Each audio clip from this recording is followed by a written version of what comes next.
Welcome, everyone. My name is Hank Kracher, and I am happy to be presenting my second video in a series of three. Again, I'd like to thank Johnny Enoch.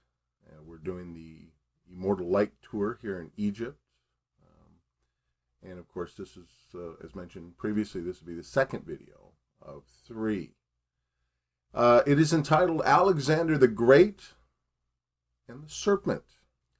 Now, it's interesting when you think about this historically incredible man. Sometimes you have to take things with a grain of salt. But was he a great leader, military leader? Yeah, more than likely. There's a lot of folklore and a lot of tales that surround this incredible man.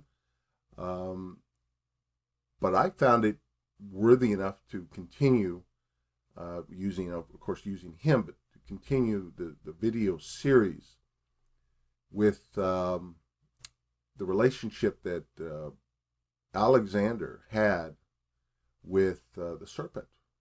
Now notice on the left that we have the tribe of Dan.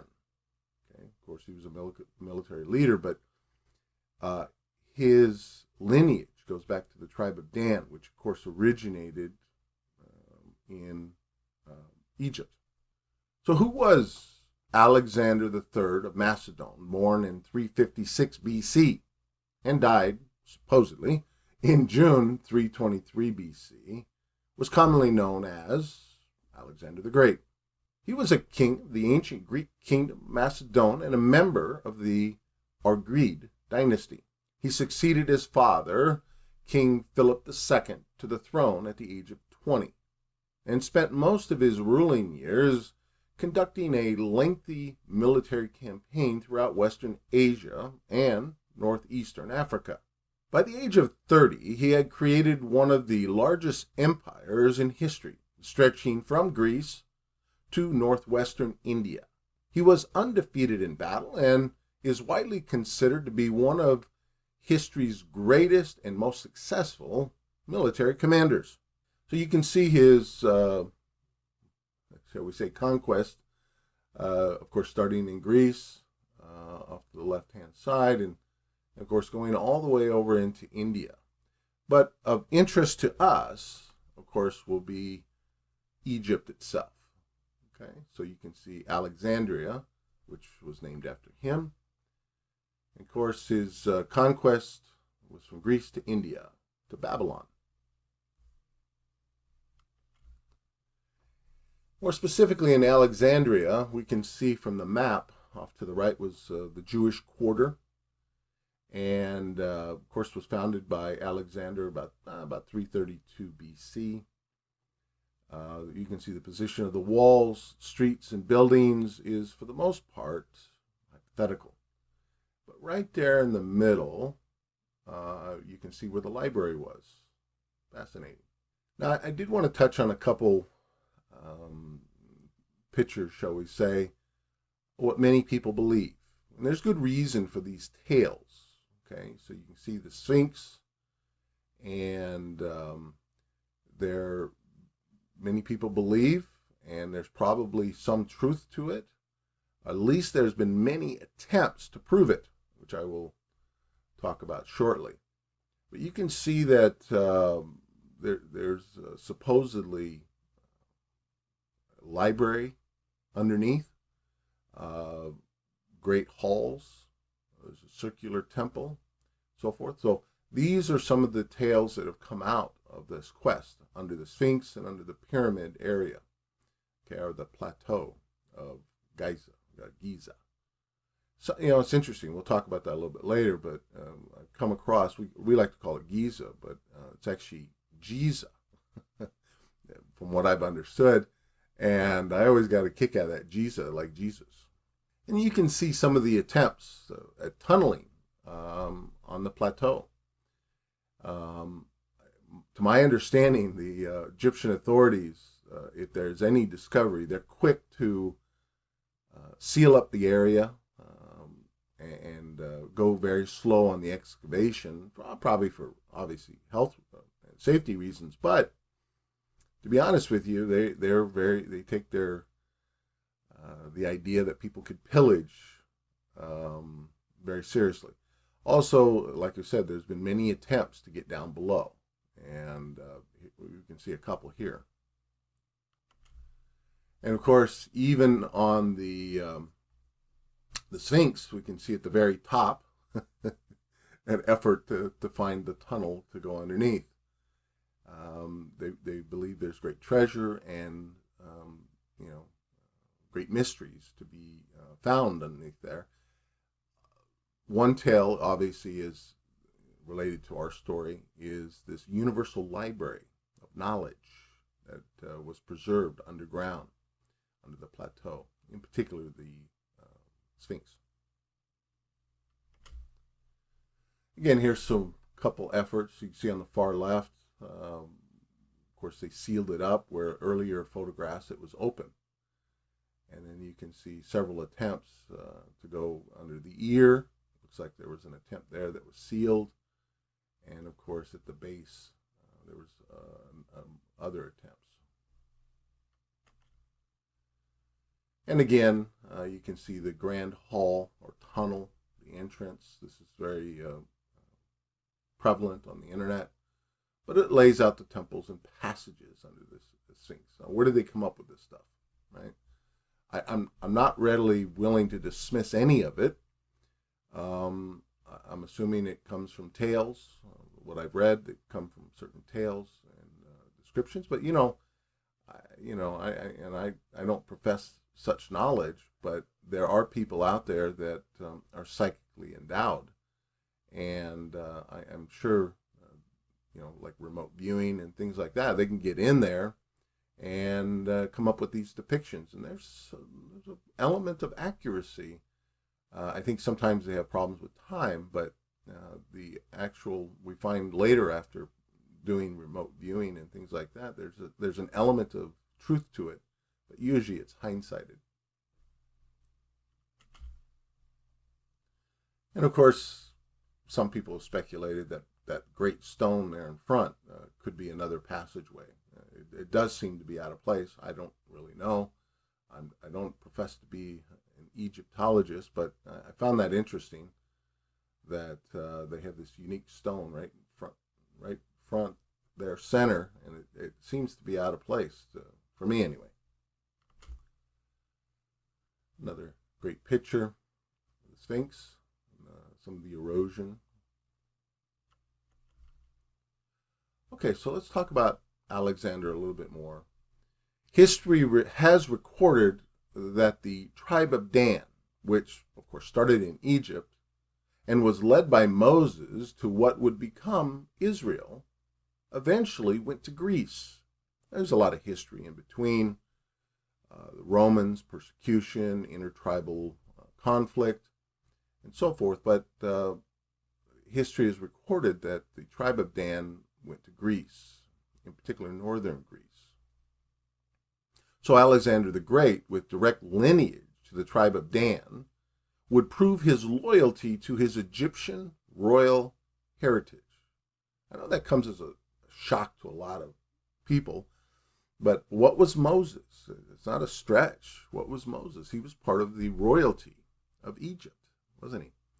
So could it be that there were others? Right? And so why would Alexander go back to Egypt? Interesting. And how does that relate to the serpent?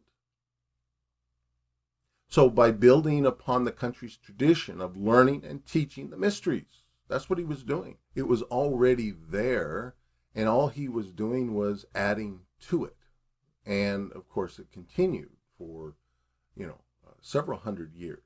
And even Jesus himself was said to have gone to Egypt to learn the mysteries, other parts of the Mediterranean, and even India himself. Why did Alexander go to India? Supposedly Jesus went to India as well. So there is a mystic link between Alexandria as a learning center and its link to the East, particularly India, and was accomplished by the establishment of the Alexandrian Library. Very famous. and enhancing and continuing the ancient Egyptian mystery schools. So it is said that, of course, Alexander, why would he be promoting these things if he was not a part of it? He was a learned man. He was more than likely introduced into the mystery schools because he encouraged it. He went around the known area, the known knowledgeable area of the time. And what did he do? Right? He invited the scholars and sages to his capital, right? Alexandria, his source of learning. And what was he doing? Trying to recreate a library. Think about it. What was he doing?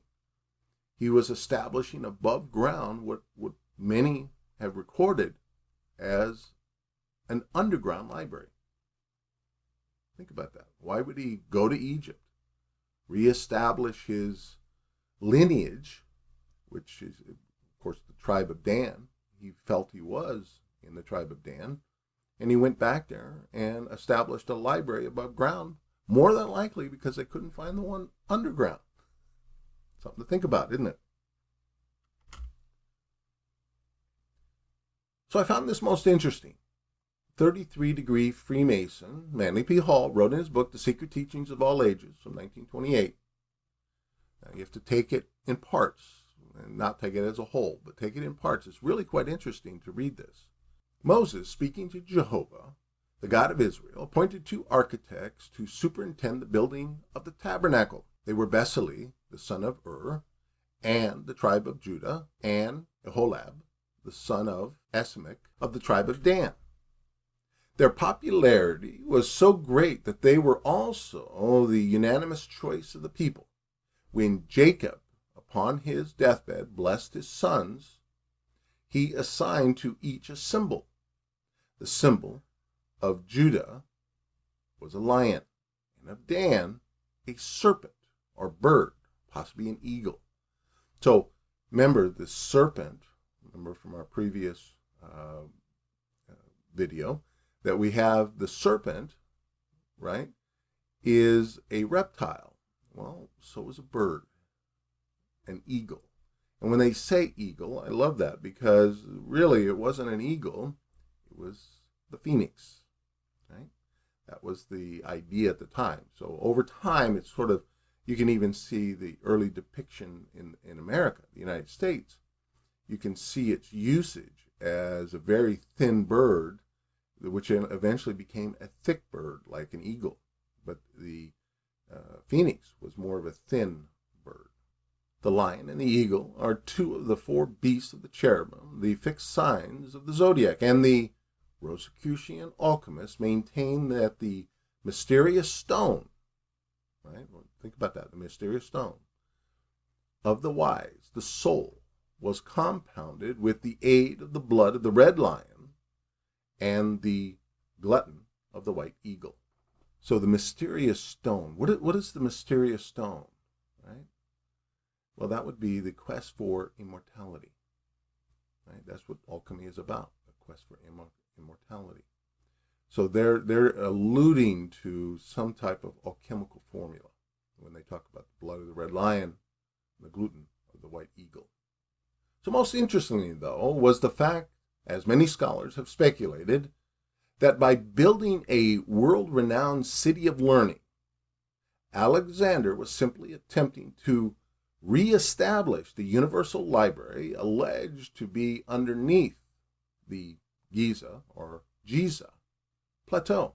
As well, legend has it that the mother of Alexander the Great had become pregnant with him after sleeping with a snake. She was a member of a mystic snake-worshipping cult of Dionysus.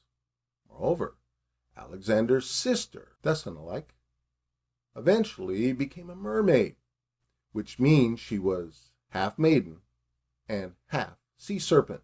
See how this, the tales, everything was about serpent worship, right? So the legend would go that it was actually Alexander, right, is the serpent.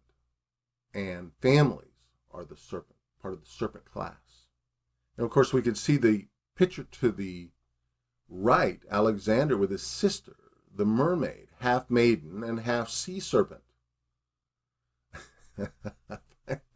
Fascinating, right? He's a soldier born of a serpent, and his sister is a half serpent, half human, or a hybrid, shall we say. You get into that if you get my meaning.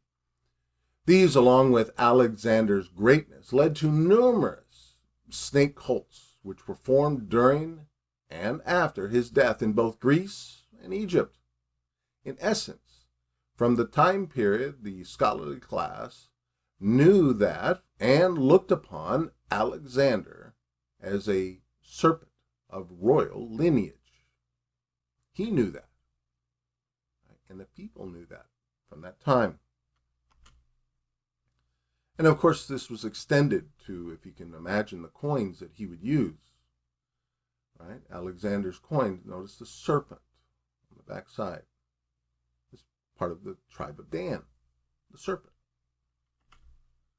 And again. And again. Okay, so as mentioned in my lecture, 13, the serpent numbered, discovered, Ophiuchus is the 13th sign of the zodiac.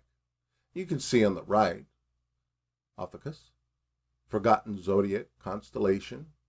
Notice the sign of Kundalini, right? Been around a long time. Yeah. Where do you think it came from? Interesting. He is also known as Imhotep in ancient Egypt and Escapulus in Greece, and is the god of medicine and doctors. He is also depicted holding a great serpent or snake. Ophiuchus is also known as the forgotten zodiac constellation, as mentioned in my previous video, our video number 1, and can be traced all the way back to Samaria in Egypt around the 27th century BCE. Greek mythology, Ophiuchus was able to heal the world and make its people immortal. So think about the doctors and nurses today. What's their symbol? Very similar to Ophiuchus. So Alexander the Great again. This is interesting. Forgive my pronunciation if I got it wrong. Ningish-Ida, the Sumerian god, is portrayed as either a serpent with the head of a man, or more frequently as a double-headed serpent coiled into a double helix, or caduceus. So we got the caduceus sign. Interesting, huh? So not coincidentally, the Greeks also made use of this symbolism in their myth of the caduceus, the wand of Hermes, Mercury. We also know that DNA, the fundamental blueprint of life, is latticed together on a double helix. It is strange that the first use of this symbol is a mysterious Sumerian tree snake god, who apparently also appealed to Jewish scholars during the Babylonian captivity. Now we can see the various uses throughout time. We can see in the middle, that middle right, the DNA looks eerily similar to caduceus. Fascinating. Absolutely fascinating how it all relates over time. And how would they know this without, without modern equipment to figure this stuff out? It's fascinating, isn't it? But they put it all together somehow. And it's probably because they were more spiritual, more in tune with the earth and so forth. So just as some of the people today, some of the mystics, some of the sages, right? They have contact with the spirit world. We mentioned that in my previous video, and that's we teach within Freemasonry to live in two worlds, right? You live in the physical and the spiritual. Well, that today that has to be basically trained and conditioned, or you have this innate ability. Very few, but everyone can develop it to some degree. But we're distracted today with television and video games and things like that, so we're not in tune with the spirit world as much as we possibly could be. Some are, but I'd say most of the population is not, for a variety of reasons, and a lot of it has to do with the caduceus sign, right? The Kundalini, the energy. We've shut that down through excess sexuality, but also, deadening the senses. So we're not in tune with a lot of this stuff. Like I said, some people are, though. So getting to the point of the number 13, how it relates to Alexander the Great. Like that of Ophiuchus, the 13th sign of the zodiac has universal and esoteric significance, both positive and negative, right? Remember, good and evil, lucky, unlucky. Yeah. So number 13 is positive and negative. But you can look at the sign over here, the 13 signs of the zodiac. A lot of them look familiar, except the one in the middle bottom, right? Ophiuchus, the serpent. Case in point, let's take a look at Alexander the Great from the lineage of the tribe of Dan, which was originally aligned with the sign of the serpent, or Ophiuchus. Yeah, they had to get rid of that one, right? We don't like the serpent. It doesn't fit our narrative. Here is but a minor correlation between Alexander and his relationship to the serpent, or number 13. Notice the banner to the right. You see Dan, the serpent. When Alexander was 13, his father Philip called on the great philosopher Aristotle to tutor his son. As a great conqueror, in 13 short years, he amassed the largest empire in the entire ancient world and never lost a battle. So let's talk about Aristotle. He's a philosopher. He's a historian. He knows about the lineage to the tribe of Dan and the royalty of that family. And of course, he was the tutor for several years of Alexander, and he more than likely encouraged that. So Alexander was greatly influenced by Aristotle, and this early tutelage, really is what it was played out in his conquest. Why go to India, the land of mysticism? Why conquer Egypt, right? Think about that. This center of learning, the basis, the beginning of the tribe of Dan. He was reestablishing his royal lineage. So he utilized, I find this most interesting, how 13 keeps coming up, right? Could have easily come up with 14 or 12 squadrons, but he chose 13 during his successful military campaigns and suffered, coincidentally, right, 13 wounds during a battle in India. The power of numerology. Do not dismiss it. After he defeated the Persians, Alexander recruited thousands of their soldiers. This made his loyal soldiers very angry. In an effort to appease them, he killed 13 Persian military leaders. He could have did 12, could have did 10, 14, but he chose 13. He knew the significance of the number 13, numerology. As this legend goes, Alexander died of malaria in Babylon on June 13, 323 BC. After he died, his son died when he was just 13 years old. Now, I've heard, and I'm not dismissing the possibility, that he faked his death, a philosophic death. Right? Manly P. Hall talked about that. Many great leaders, for a variety of reasons, fulfilled their conquest, particularly if they're working for the Great White Brotherhood, as mentioned in my previous video. So, you serve your purpose, you then perform a philosophic death, and you're able to live out your days. Or, if you're an immortal, right, remember now, he's part of the tribe of Dan.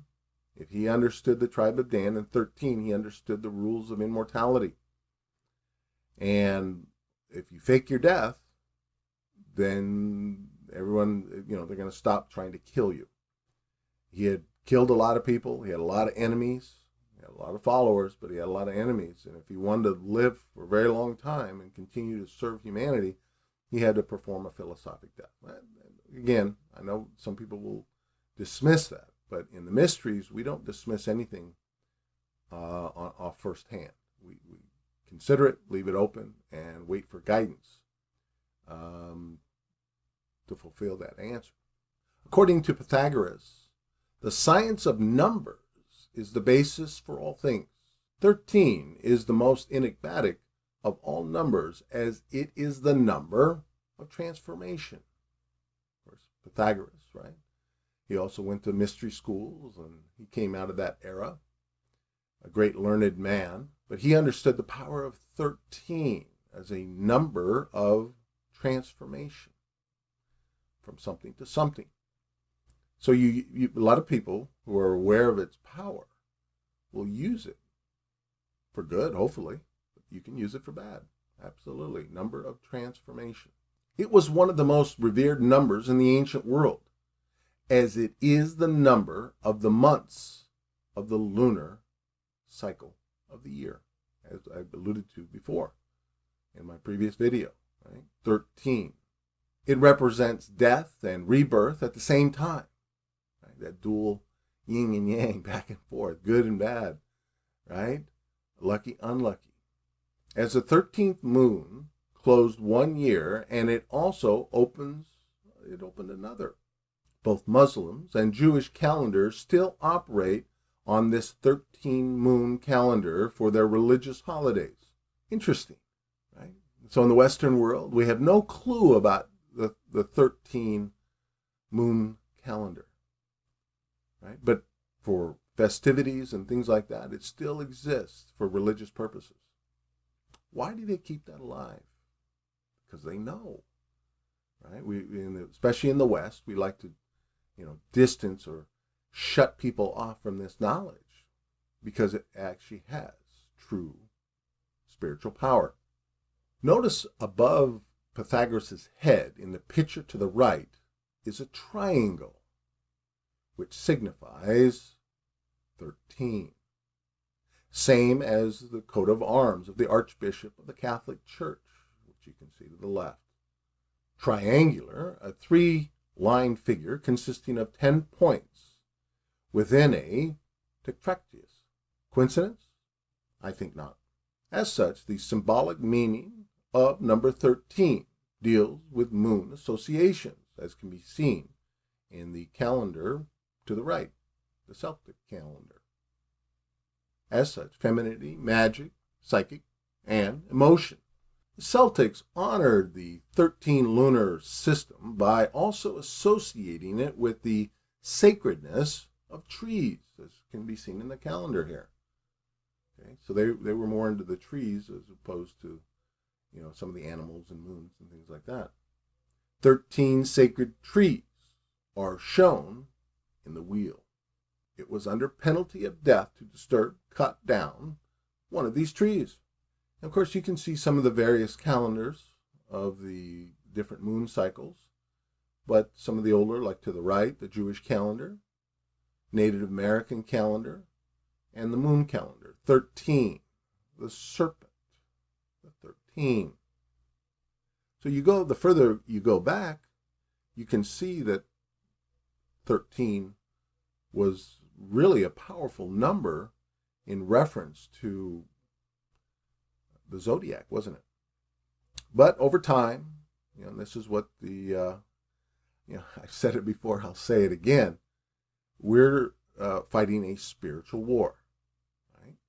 So the further the learned class, the establishment, can get people away from remembering this stuff, the more power they have and maintain. But there are a few that continue to study the mysteries and understand this true power. Okay, 13 zodiac signs, including the sign of Ophiuchus, the serpent bearer, is representative of great knowledge. The ancient Egyptians believed that there are 12 steps on the ladder to eternal life and knowledge, and to take the 13th step meant the soul reaches spiritual completion. So notice on the right, we got the Egyptian stairway to heaven. Notice the serpents guiding you along the way to heaven.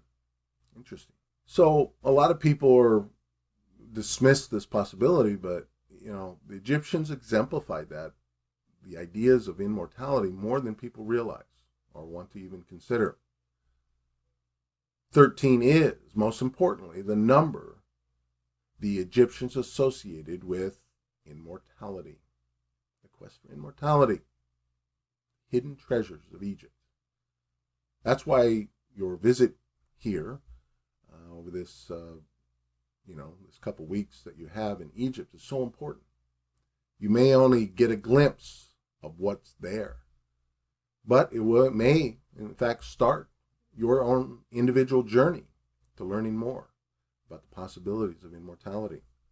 This now leads us to the story of Isis and Osiris. As the story goes, Osiris, who is the Egyptian god of life and death and a powerful solar symbol, was murdered by his brother Set. Isis, Osiris's wife, collected his body with intent to restore Osiris back to life. However, Set stole Osiris's body and cut it into 14 pieces and scattered them about the earth. Isis continued her quest to revive her beloved, but could only reclaim 13 of the 14 body parts. Now, this is going to be really interesting. So, and just remember about what is the serpent. The penis is considered the serpent, isn't it, in the ancient world? The 14th part being Osiris's penis, which interestingly fell into the Nile and was eaten by a school of fish. Now, there's 100 different ways this could go, right? But think about that, okay? I don't want to go into that, but was the penis a sacrifice? They're talking about eating the penis. It is the serpent. It is your source of spiritual power. You can use your own imagination in 100 different ways how that could go and the significance of that story. So here you see the body cut up and so forth. So this tale symbolically implies that the meaning of number 13 is the precursor to completion. 13 years old signifies the coming of age. I'd like to throw this in. A lot of people don't know this, but I was adopted when I was 13. Of course, I knew him before, but in California at the time, you could sign when you were 13. So that was, and the reason you were able to sign is that was historically, this was incorporated into law, is, the child can make a decision who they want to live with. And thus, if you were adopted, you could sign for yourself. So I signed my own papers when I was 13 to be adopted. In the Old Testament, in the second book of Moses, one can study the 13 attributes of God. Interesting. So what are the 13 attributes of God from Exodus? Coincidence? I don't think so. Compassion before a person sins. Number 2, compassion after a person has sinned. Number 3, mighty in the compassion to give all creatures according to their need. Number 4, merciful, that humankind may not be distressed. Number 5, and gracious, if humankind is already in distress. Number 6, slow to anger. Number 7, and plenteous in kindness. Number 8, and truth. Number 9, keeping kindness into thousands. Number 10, forgiving iniquity. Number 11, and transgression. Number 12, and sin. And number 13, and pardoning. See how 13 has kind of worked its way into our culture? No accident. In the New Testament, Jesus Christ gathered 12 apostles around him, 12 plus 1, 13. He was the one, right? The number 13 is actually a good number in Judaism. It pops up a lot in Judaism in some very important ways. For example, Israel or Jacob had 13 children. 13 is the age a male becomes obligated to follow Jewish law. In Jewish numerology, the words ahava, or love, and ikad, unity, adds up to 13. 13 is the number of days of Yom Tov, of festive days in a year in the diaspora. 13 months in a leap year on the Hebrew calendar. When Israel was established in 1948, their first government had 13 members. Basically, far too many coincidences to list in this simple, presentation. In the book of Numbers, in the Old Testament, we find that there were 13 tribes of Israel, not 12. Most teachers speak of the 12 tribes of Israel, overlooking the tribe of Levi, who, as the guardians of the temple mysteries. In ancient Greece, Zeus was counted as the 13th, the most powerful god. In music, the chromatic scale is composed of 13 notes, 8 whole notes, white keys on the piano, and 5 half tones or black keys. The 13th note becomes the first and last of the octave. And notice to the right, Zeus, like the caduceus symbol, would transform himself into a serpent before seduction, i.e., sex, kundalini, or serpent, or spirit fire. And we're getting to the end here, but I just wanted to throw this in to just let you know how it even transforms other cultures, like the United States. 13 colonies formed the United States. The original flag had 13 stars, one for each state. The American flag still has 13 horizontal stripes. The Great Seal is another perfect example. Number 1, 13 stripes on the seal's emblem. Number 2, 13 leaves, the olive branch, as well as 13 olives. Number 3, 13 arrows on the other grip. Number 4, 13 numbers of letters in E pluribus unum.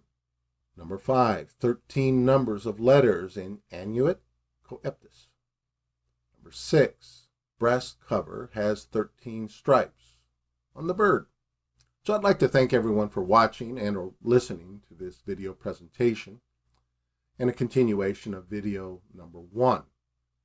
We will be getting to video number 3. It's very long. You might need to break it into 2, but it will be a synopsis of the whole concept that we've talked about. I'd like to thank our host, Johnny Enoch, again for hosting this tour, and I'm sorry I was unable to attend, but I do hope in my absence you enjoy these videos. Thank you for watching and listening. God bless you all.